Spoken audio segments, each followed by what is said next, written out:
நான் என்று ஒருவன் நினைத்தால் ஆண்டவன் தான் என்று கண்டித்து விடுவார், பார்த்து கொள்வார். அம்மா மீது குற்றப்பட்டிருக்கிற குற்றச்சாட்டு வேறு, அவர் தூய்மையானவர் என்பது வழக்கு மன்றத்தில் நீங்கள் சொல்வது வேறு, அவர் நடந்து கொண்ட முறைகள் வேறு. ஒரு வழக்கை ஜோடிக்கிற போது எப்படி வேண்டுமானாலும் ஜோடிக்கலாம். உங்கள் பேரில் ஜோடிக்கணும்னு நினச்சேன்னா ஒரு அரசாங்கம் நினச்சி என்ன வேணால் பண்ணிடலாம், பண்ண முடியாதா? நீங்களாக ஒரு கேள்வி கேட்டு அதை பதிலாக பெற்று அதற்கு பிறகு பத்திரிகை திரித்து போட்டி அது என்னையெல்லாம் டேமேஜ் பண்ண நினைக்கிறேன். திராவிட முன்னேற்ற கழகத்தோ தேசிய கட்சிகளோ மாற்றுக் கட்சியோ பிஜேபியோ யாருமே என்னை அணுகவில்லை. கெடு என்று போட வைத்ததே அவர்தான். முதலில் தெரிந்து கொள்ள வேண்டும். என்னை வெளியேற்ற வேண்டும் நோக்கத்தோடு தான் அதை சரியான மொழி காயை நகர்த்தி விட்டார். இன்றைக்கி அந்த படத்தை மாற்றிருந்தேன். இவரெல்லாம் என்ன பெரிய தியாகி, இவர் என்ன கொள்கை பிடிப்பவர், ஒரு நிமிஷத்துக்கு ஒரு கட்சி மாறிட்டு படத்தையும் கூட மாற்றிட்டு போட்டார். இந்த வேஷ்டி கட்டினதே மாற்றின காரணமே கேஸ் போட்டாங்க பேரில், வேஷ்டி கட்டக்கூடாதுங்கிறக்காக மாற்றினேன். புரியுதுங்களா? படத்தை வச்சு கூட அவங்க சொல்லவே இல்லை. யார் படத்தை வேண்டுமானாலும் வைத்துக்கொள்ளலாம். இன்றைக்கு புரட்சித் தலைவர் படமும் அண்ணா படமும் அவருடைய வண்டியிலே எப்படி அலங்கரித்து வரப்படுகிறது, இந்த வண்டியில் எப்படி வருது நீ பார்த்து. 50 ஆண்டு கால வரலாற்றில் இந்த இயக்கத்திற்காக ஏற்றத்தாழ்வுகளை சந்தித்த எனக்கு கிடைத்த பரிசு தான் உறுப்பினர் பதவி கூட எடுக்கப்பட்டிருக்கிற நிலை இருக்கிறது. இன்றைக்கு தெளிவான முடிவுகளை மேற்கொண்டுதான் நேற்றைய தினம் சட்டமன்ற உறுப்பினருடைய பதவியை ராஜினாமா செய்துவிட்டு இன்றைக்கு கழகத்திலே, தமிழக வெற்றி கழகத்தில் நான் இணைந்திருக்கிறேன். வெற்றி பயணத்தை மேற்கொண்டிருக்கிற விஜய் அவர்கள் ஒரு மாபெரும் இயக்கத்தை உருவாக்கி மக்கள் மனதிலே இடம்பெற்றிருக்கிறார். என்ன காரணம்? ஒரு மாற்றம் தமிழகத்திலே வேண்டும். தமிழகத்திலே ஒரு புதிய மாற்றத்தை உருவாக்கப்பட வேண்டும். தமிழகத்திலே இவர்கள் மட்டும்தான் ஆள வேண்டுமா? ஏன் ஒருவர் மற்றவர் நல்ல புனித ஆட்சியை நடத்துவதற்கு, ஒரு தூய்மையான ஆட்சியை நடத்துவதற்கு ஒருவர் தேவை என்ற எண்ணம் மக்கள் மனதிலே நிறைந்திருக்கிறது என்பதுதான் இந்த தமிழகம் வெற்றி கழகம் இன்றைக்கு பயணத்தை மேற்கொள்கிற போது அது வெற்றி பயணமாக நடைபெற்று கொண்டிருக்கிறது. உங்களுடைய ரோல் என்னவா இருக்குது? நீங்க சொல்லுங்க. ஈவினிங் தலைவர் டிக்ளேர் பண்ணுவாரு. என்ன மாதிரி அட்வைசரியா சாயங்காலம் அது மாலை அது அறிவிக்கப்படும். ஒரு புதிய வரலாற்றை உருவாக்க 2026 தமிழக வெற்றி கழகத்தில் முதல்வர் நம்முடைய தலைவர் விஜய் அவர்களை முதல்வராக்க அடுத்த ஒரு வரலாற்றை உருவாக்க இன்றைய தினம் ஒரு முடிவு எடுக்கப்பட்டுள்ளது. அண்ணனை பத்தி எல்லாருக்கும் தெரியும், தமிழ்நாடு முழுவதும் இந்தியா முழுவதும் தெரியும். அதனாலதான் நேற்று பார்த்திருப்பீங்க, தேசிய கட்சிகளிலிருந்து ஆளுங்கட்சி வரைக்கும் அண்ணன் பின்னாடி ஃபுல்லா இருந்துட்டே இருந்தாங்க. ஆனா அவருடைய முடிவு எப்படி தீர்க்கமா 1977 89 இருந்ததோ அதே மாதிரி 2026 ஒரு முதலமைச்சரை உருவாக்க, தமிழகத்தின் ஊழல் இல்லாத நேர்மையான ஒரு புதிய நிர்வாகத்தை உருவாக்க இன்றைக்கு எங்களோட இணைந்திருக்கிறாரு. பொதுவா தமிழக வெற்றி கழகம் இன்றைக்கு இருக்கக்கூடிய மக்களுடைய ஆதரவு உங்களுக்கு தெரிஞ்சது. மொத்தமே 6 மாவட்டம், ஒவ்வொரு மாவட்டத்திலும் 1 லட்சத்துக்கு மேற்பட்ட மக்கள் எந்த அளவுக்கு ஆர்கானிக்கா வந்தாங்கன்னு தெரியும். அண்ணா கூட பேசிட்டு இருக்கும்போது சொன்னாரு, தமிழக வெற்றி கழகத்துக்கு கிட்டத்தட்ட 28% கிராஸ் ஆயிடுச்சு, இன்னும் ஒரு 10% ஒர்க் பண்ணா போதும். இளைஞர்கள் ஃபுல்லா இருக்கிறாங்க.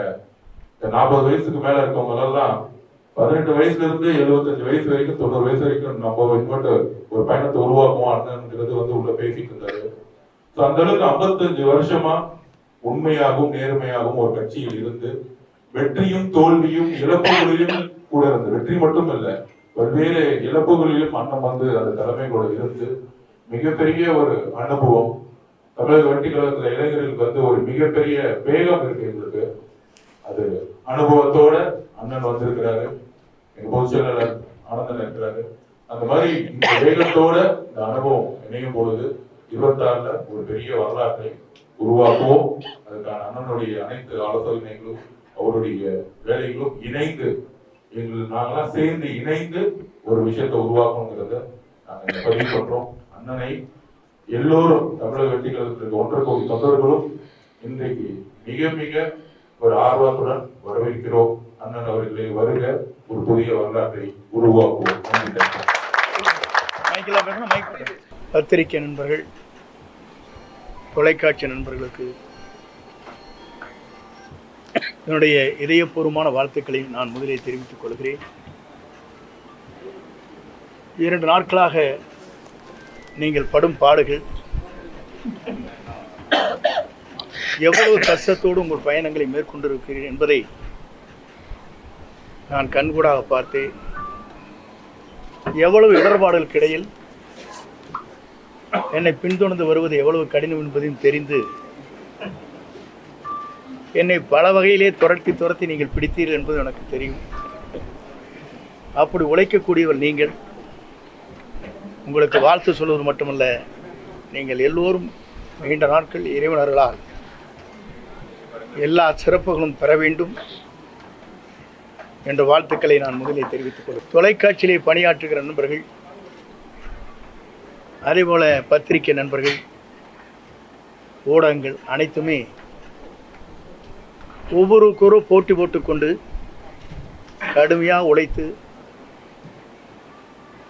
அவர் பணியாற்றுகிற அந்த நிறுவனத்திற்கு நற்பெயரை கொண்டு வர வேண்டும் என்பதற்கு நீங்கள் உழைப்பென்பது சாலச் சிறந்ததாக மட்டுமல்ல, எல்லோரும் போற்றுகின்ற அளவிற்கு உங்கள் பணிகள் அமைந்திருக்கிறது. அதற்காக எல்லோருடைய சார்பாக என்னுடைய வாழ்த்துக்களையும் பாராட்டுதலையும் நான் தெரிவித்துக் கொள்கிறேன். இன்று அனைத்து இந்திய அண்ணா திராவிட முன்னேற்றக் கழகத்தில் புரட்சித் தலைவரால் நான் அடையாளம் காட்டப்பட்டவன். 1972 இந்த இயக்கம் துவங்குகிற போது தலைவருக்கு பின்னாலே அணிவகுக்கின்ற தொண்டர்களில் நான் ஒருவன்.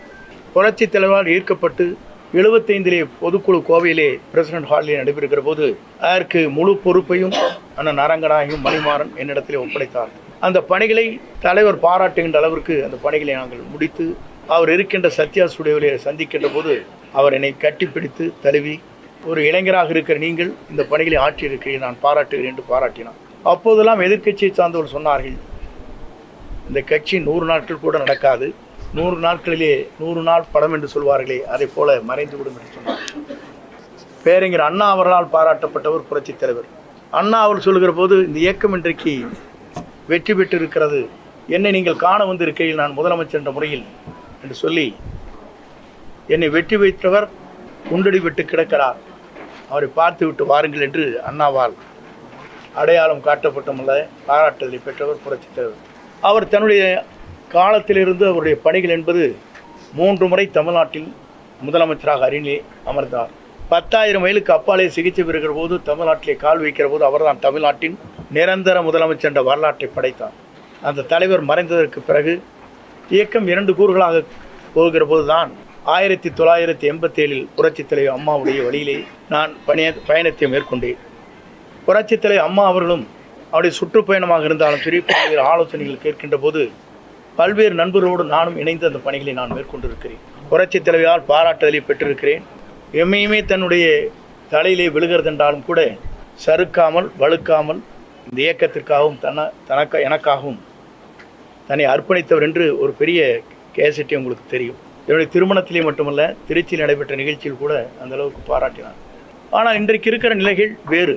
இன்றைக்கு நான் அதை சொல்வதற்கு காரணம், புரட்சித் தலைவர் அம்மா மறைவுக்கு பிறகு ஆட்சி நடத்தியதற்கு பிறகு காலச்சூழல்களில் பல்வேறு கூறுகளாக 3 கூறுகளாக இயக்கம் பிரிந்தது. நாங்கள் அனைவரும் ஒன்றாக இணைய வேண்டும் என்ற நோக்கத்தோடு தான் நாங்கள் எல்லோரும் அந்த கருத்துக்களை வலியுறுத்தினோம். ஆனால் அந்த கருத்துக்கள் பரிமாறப்பட்டதை தவிர செயல்படுத்த இயலவில்லை. ஆகவே தான் இன்றைய சூழ்நிலையில் ஒரே ஒரு கருத்தை நான் சொல்ல விரும்புகிறேன். நான் என்று ஒருவன் நினைத்தால் ஆண்டவன் தான் என்று கண்டித்து விடுவார், பார்த்து கொள்வார். இதுதான் இன்றைய சூழ்நிலை. இறைவன் எல்லோருக்கும் மேலே இருக்கிறார். இறைவன் நம்மை கண்காணித்து கொண்டிருக்கிறார். ஆகவே தான் அந்த அடிப்படையில் என்னுடைய பயணங்களை மேற்கொள்கிற போது முதலில் பொறுப்புகளை எடுத்தார்கள். எல்லோரும் ஒருங்கிணைக்கப்பட வேண்டும் என்று நான் தேவர் ஜெயந்திக்கு சென்று எல்லோருடையும் பேச வேண்டும் என்ற நோக்கத்தோடு தான் இந்த நிகழ்ச்சிக்கு நான் சென்று திரும்பி 2 நாட்களுக்குள்ளேயே உறுப்பினர் பதவி கூட எடுத்து விட்டார். 50 ஆண்டு கால வரலாற்றில் இந்த இயக்கத்திற்காக ஏற்றத்தாழ்வுகளை சந்தித்த எனக்கு கிடைத்த பரிசுதான் உறுப்பினர் பதவி கூட எடுக்கப்பட்டிருக்கிற நிலை இருக்கிறது. என்னோடு மட்டுமல்ல, என்னை சார்ந்தவர்கள் அந்த பதவிகளை எடுத்தார். அதோடு அவர் நின்று விடவில்லை. மகேஷ் என்பவர், அவருடைய மாமன், ஒரு விபத்திலே இறந்து விட்டார் காங்கேயத்திற்கு அருகாமையில். அவருடைய இல்லத்திற்கு சென்ற துக்கத்தை விசாரித்தவுடன், நீ ஏன் அனுமதித்தார் அவரை என்று அடிப்படை உறுப்பிலிருந்து அவர் நீக்கப்பட்டார். துக்கத்துக்கு செல்வதே வேதனைக்கு சென்று விசாரிப்பதே தவறென்று அந்த இளைஞரை ஒரு பொறுப்பிலே இருக்கின்றவரை அடிப்படை உறுப்பிலிருந்து நீக்கப்பட்டது என்பது இதுவரையிலும் தமிழகத்தின் வரலாற்றில் நடைபெறாத ஒன்று என்பதை நான் இந்த நேரத்தில் சுட்டிக்காட்ட விரும்புகிறேன். அதற்கு பிறகு என்னுடைய முடிவை பொறுத்தவரையிலும் இன்றைக்கு தெளிவான முடிவுகளை மேற்கொண்டுதான் நேற்றைய தினம் சட்டமன்ற உறுப்பினருடைய பதவியை ராஜினாமா செய்துவிட்டு இன்றைக்கு கழகத்திலே தமிழக வெற்றி கழகத்தில் நான் இணைந்திருக்கிறேன். ஏன் இங்கே இணைந்தார்கள் என்ற ஒரு கேள்வி கூட கேட்கக்கூடும். இதற்கு காரணங்கள் இருக்கிறது. இன்று திமுக வேறல்ல, அண்ணா திமுக வேறு என்பது அல்ல, உங்களுக்கு தெரியாத ஒன்றல்ல. இரண்டும் ஒன்றாக இணைந்துதான் பயணங்களை மேற்கொண்டு வருகிறார் என்பதை நாடறிந்து கொண்ட ஒன்றாக இருக்கிறது. இதை ஊடக நண்பர்களுக்கு நன்றாக தெரியும். ஏனென்று சொன்னால் நாட்டில் நடைபெறுகிற நிகழ்ச்சி தேர்தல் களத்தில் இருக்கின்ற போது ஆளுநரிடத்திலே கொடுக்கப்பட்ட மனு, அதற்கு பிறகு நாங்கள் என்ன நடவடிக்கை மேற்கொள்கிறோம் என்று சொன்னதோடு சரி, அதற்கு பிறகு அவங்களுடைய பயணங்கள் எப்படி இருக்கிறது, எப்படி நடைபெறுகிறது என்பதை பத்திரிகை நண்பர்களுக்கோ மக்களுக்கோ நான் சொல்ல தேவையில்லை.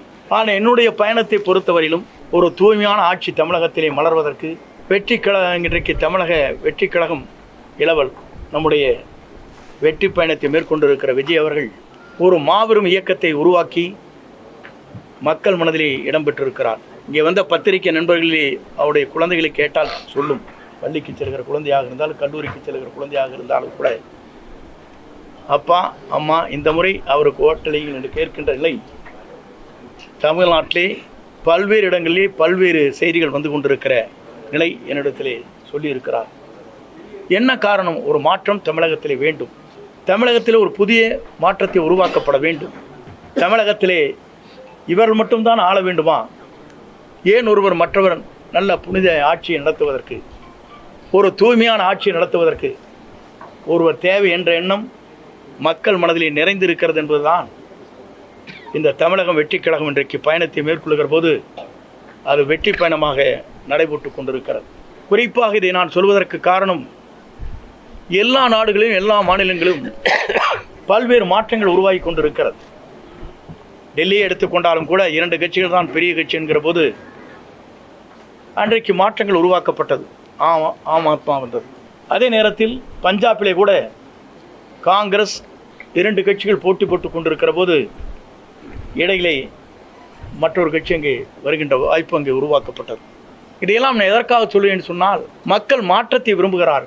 ஒரு தூய்மையான ஆட்சி தமிழகத்திலே கொண்டு வர வேண்டும், ஒரு மாற்றங்கள் தேவை என்ற நோக்கத்தோடு தான் இந்த பயணங்களை அவர் மேற்கொண்டிருக்கிறார்கள்.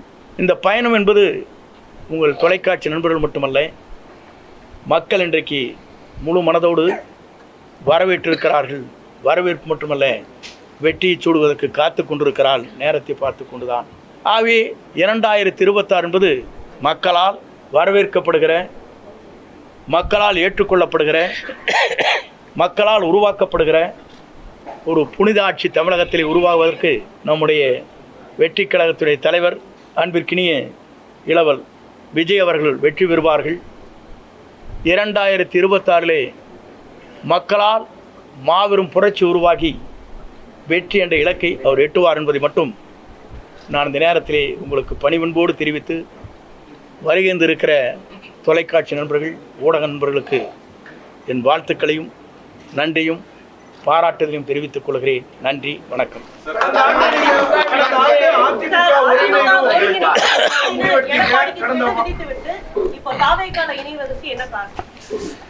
ஒருங்கிணைக்க வேண்டும் என்று கெடு விதிக்கவில்லை. நீங்கள் நன்றாக இந்த நான் பேசிய பேச்சுக்களை நீங்கள் கேட்டிருக்க வேண்டும்.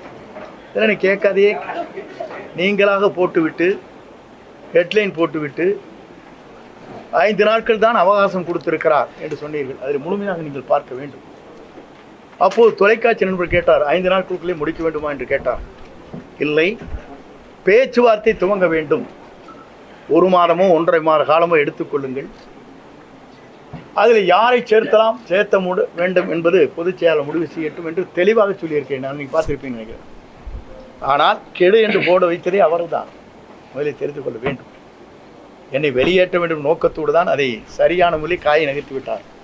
இதுதான் உண்மை. தொலைக்காட்சியில் நான் பேசியது நீங்கள் இன்றைக்கு வேண்டுமானால் போட்டு தெரிந்து கொள்ளலாம். இப்ப தாவேக்கால உங்களுடைய ரோல் என்னவா இருக்க போகுது சார்? தாவேக்கால உங்களுடைய ரோல் என்னவா இருக்கு நீங்க சொல்லுங்க.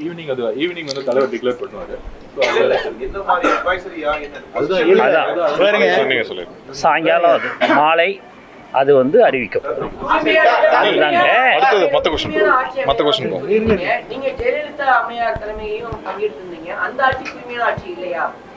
நான் இல்லைங்க அம்மா இருக்கும் வரை தலைவர் இருக்கும் வரை தூய்மையான ஆட்சி நடைபெற்றது என்று சொல்ல நான் இல்லை என்று சொல்லவே இல்லையே. நீங்க அவங்களே அடுத்த சப்ஜெக்ட் போறீங்க. புனிதமான ஆட்சி அவங்க 2 பேரும் நடத்தினான்னு சொல்லியிருக்கேன். இல்ல நான் சொல்றது இருங்க நான் சொல்றது இருங்க நான் சொல்றது கேட்டுக்கணும். நீங்க வந்து தயவு செஞ்சு ஒவ்வொருத்தரை கேளுங்க, தனித்தனி கேளுங்க. நான் டைம் கொடுக்குறேன், ஒன்றும் பிரச்சனை இல்லை. அம்மா தலைவருடைய ஆட்சி இதுதான் நாங்கள் வந்தோம். அவங்க ஆட்சிக்கு பிறகு தான் நாங்கள் ஆட்சியிலே வந்தோங்கிறது உங்களுக்கு தெரியாதுல்ல. அவர் அப்படி ஆட்சி நடத்தினால 5 முறை அவங்க ஜெயிச்சாங்க, தலைவர் 3 முறை ஜெயிச்சாங்க. அது புனித ஆட்சியிலையும் நீங்கள் எங்கள்கிட்ட கேள்வி கேட்டு மடக்கூடாது. நான் புனித ஆட்சி இல்லைன்னு சொன்னேன்னா நீங்களாக ஒரு கேள்வி கேட்டு அதை பதிலாக பெற்று அதற்கு பிறகு பத்திரிகைகளை திரித்து போட்டி அது என்னையெல்லாம் டேமேஜ் பண்ணணும் நினைக்கிறேன்.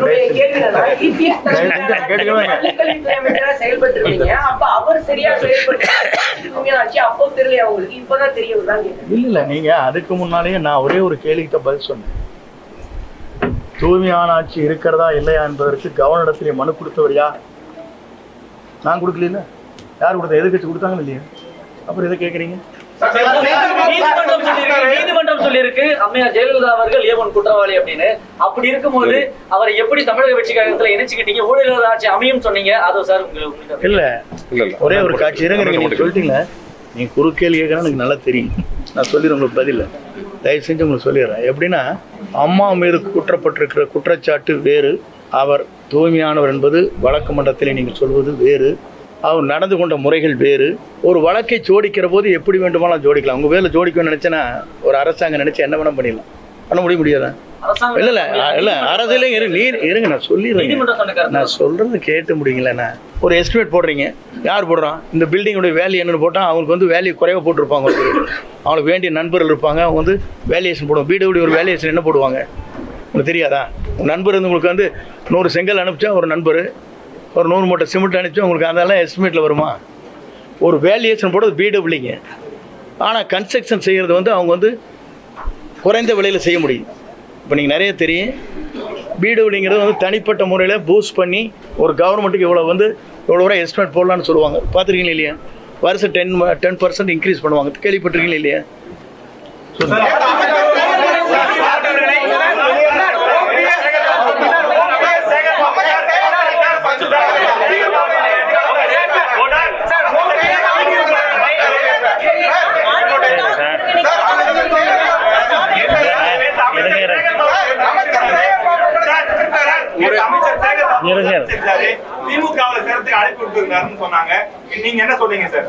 திராவிட முன்னேற்ற கழகத்தோ தேசிய கட்சிகளோ மாற்றுக் கட்சிகளோ என்னை யாரும் சந்திக்கவில்லை, சந்தித்து பேசவில்லை.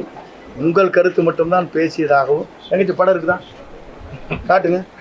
நானும் சபாநாயகர் பார்த்து கரெக்டுங்க. நானும் சேகர்பாபு பேசிட்டு ஒரு படம் வந்திருக்கேன். காட்டுங்க, கண்ணு காட்டுங்க. இல்ல நான் காட்டுங்க நான் சொல்லிடுறேன் பதில். நான் யாரையுமே திராவிட முன்னேற்ற கழகமோ மாற்றுக் கட்சியோ பிஜேபியோ யாருமே என்னை அணுகவில்லை. அணுகிறியாக இருந்தால் இருங்க சும்மா நீங்க ஏதோ சொல்லிட்டு இருக்கக்கூடாது. நீங்க பாட்டுக்கு ஒரு கற்பனை உலகத்திலிருந்து பேசக்கூடாது. பார்த்த மாதிரி ஒரு படம் காட்டினு நான் பதில் சொல்றேன்.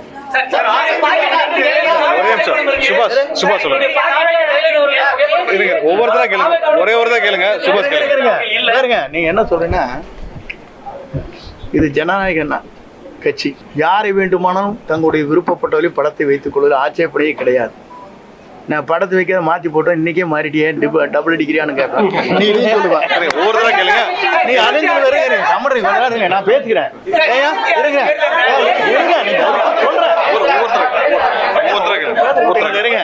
நீங்க என்ன சொல்லுவீங்க?